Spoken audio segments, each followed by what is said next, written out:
Je m'appelle Patricia et je parlerai ici au nom de Hildegard Schneider, directrice de World Wide Wings. Le thème de l'épisode d'aujourd'hui traitera le secret juif concernant la richesse et la fortune. Sur YouTube, je suis tombée sur la vidéo suivante. Le secret juif de la richesse, nous testons Dieu. Tout d'abord, un générique a attiré mon attention. Le peuple juif a toujours eu une relation particulière avec l'argent. Leur Torah raconte des histoires sur des hommes qui ont amassé une fortune aux proportions bibliques. Lorsque Yah a fait sortir son peuple d'Égypte et les a amenés au mont Sinaï, il leur a révélé des secrets, dont l'un était le secret de la richesse et de la prospérité.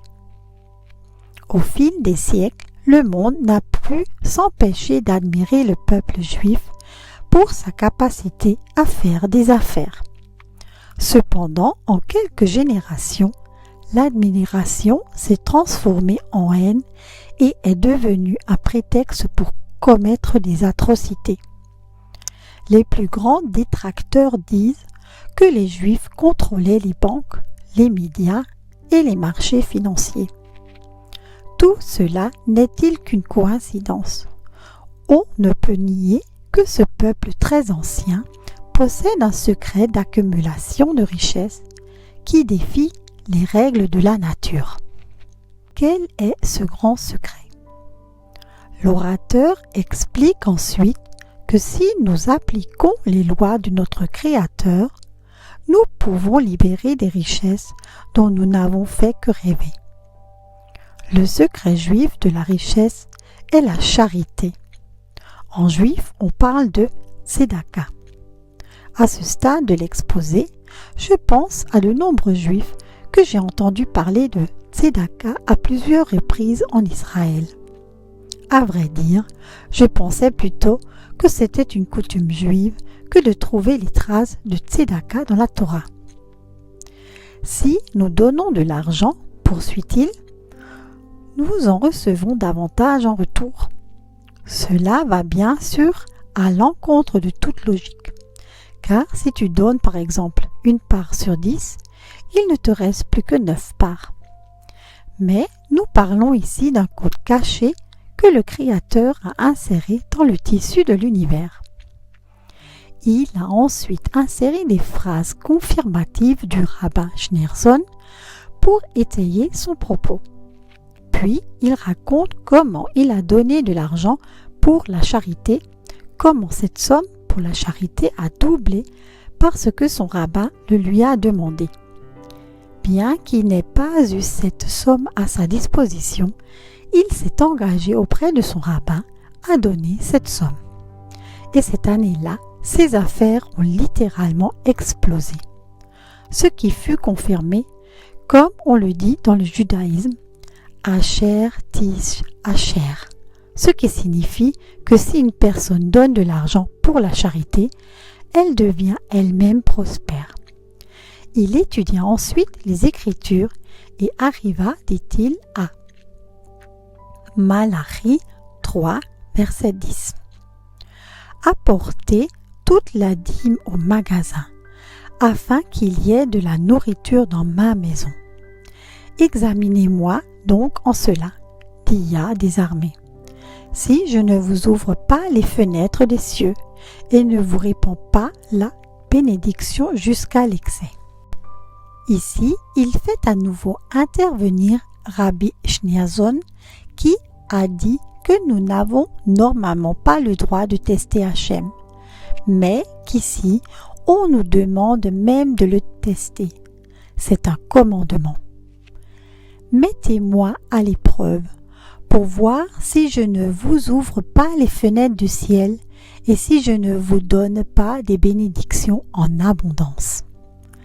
Et il a augmenté d'année en année, commençant avec 18 000 $, passant à 36 000 $, puis à 50 000 $ et enfin à 100 000 $ en dons de bienfaisance. Et lorsqu'il a commencé à partager son histoire avec d'autres, des témoignages ont commencé à arriver de partout dans le monde dans lesquels d'autres personnes vivaient la même expérience. Il décida alors, comme Hachem l'avait dit dans sa parole, de le tester.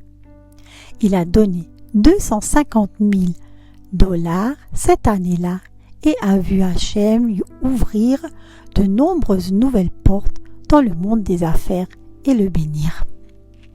Après avoir écouté sa conférence, tout m'est tombé des yeux comme des écailles. Avant de vous parler de moi, je tiens à préciser que ces lois sont claires pour moi et que j'ai fait à ce sujet les vidéos suivantes. Le secret caché de Pessah, première partie, épisode 95. Le secret caché de Pessah, deuxième partie, épisode 96. Les prémices, une bénédiction dans nos maisons, épisode 97. La bénédiction de l'offrande de la dîme, épisode 98. La grande bénédiction des offrandes, épisode 99. Nous allons regrouper ces vidéos dans la liste de lecture de ma chaîne YouTube sous la bénédiction de donner. Bien entendu, je mets moi-même en pratique tout ce que je dis dans ces unités d'enseignement. Et je peux aussi témoigner que sa parole est vraie et qu'elle ouvre les fenêtres du ciel. Mais grâce à l'exposé de l'homme juif mentionné ci-dessus, j'ai pu voir quelque chose qui n'était pas clair pour moi auparavant et je n'avais pas non plus vu de lien entre un don de bienfaisance particulier et je vous déverserai des bénédictions jusqu'à l'excès. Car autant les cieux sont plus hauts que la terre, autant mes voix sont plus hautes que vos voix et mes pensées que vos pensées. Ésaïe 55, verset 9. Ainsi, ce sont les pensées de Yah qui ont placé sur mon chemin un homme qui se trouvait dans une grande détresse. Sans rentrer dans les détails de son histoire, sa détresse était si grande que sans mon aide financière, je suppose qu'il n'aurait pas survécu.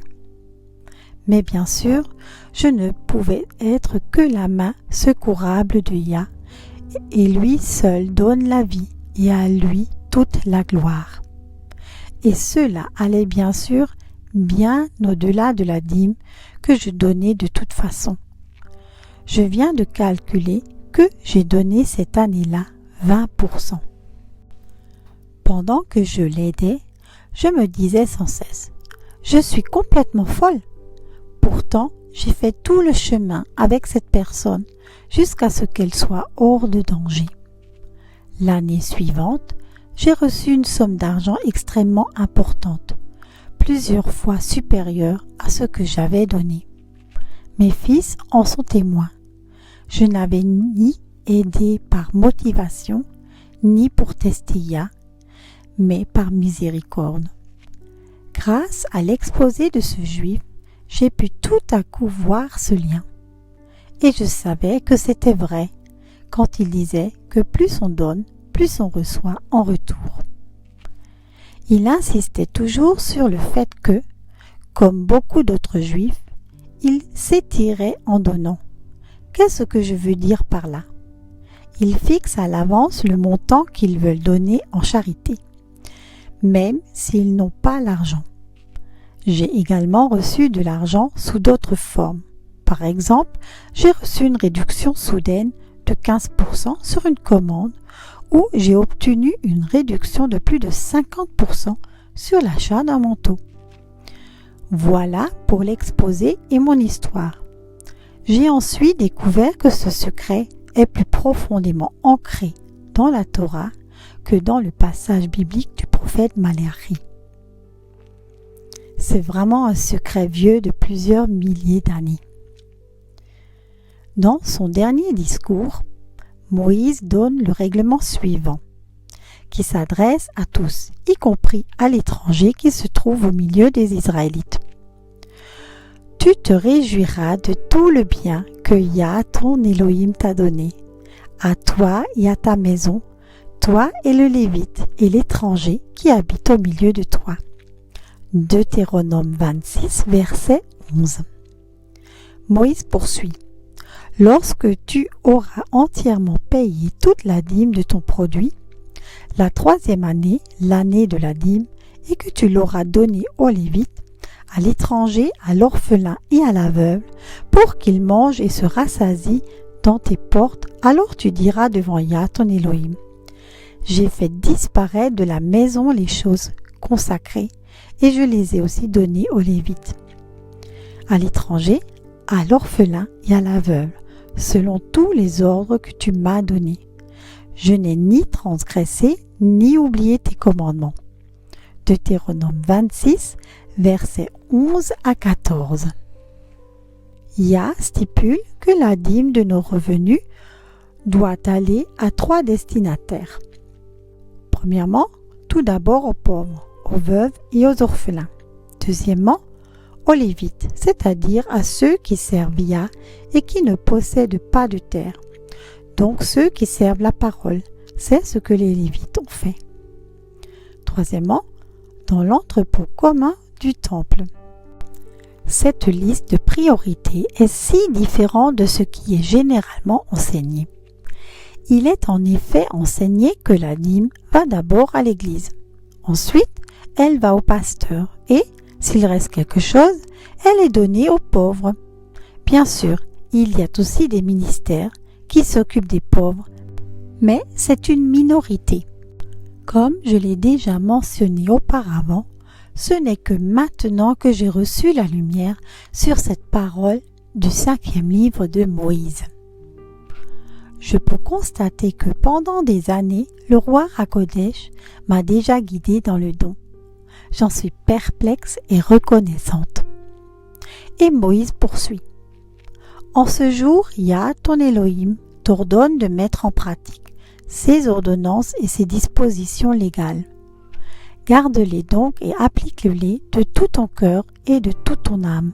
Tu as fait dire aujourd'hui à Yah qu'il veut être ton Elohim et que tu veux suivre ses voies, garder ses ordonnances, ses commandements et ses dispositions légales et obéir à sa voix. Et Yah t'a fait dire aujourd'hui que tu seras pour lui un peuple de sa propriété, comme il te l'a dit, et que tu garderas tous ses commandements. Deutéronome 26, versets 16 à 19. En d'autres termes, s'il est notre Seigneur, nous suivons ses voies et ses ordonnances, et nous observons ses commandements et ses dispositions légales, et ce, volontairement et avec joie. Soyez tous richement bénis. Chères sœurs et chers frères, si grâce à nos vidéos vous avez reçu une bénédiction, c'est de bon cœur que nous accepterions, si cela vous est possible, un don ou un don mensuel afin que nous puissions par ce biais poursuivre cette démarche sincère. Vous trouverez ci-dessous nos coordonnées bancaires, IBAN et BIC. Veuillez indiquer Éveil Messianique dans l'énoncé du virement. Un grand merci et likez avec votre abonnement. Soyez tous richement bénis. Je vous remercie pour votre écoute et vous invite à nous rejoindre sur Facebook Éveil Messianique.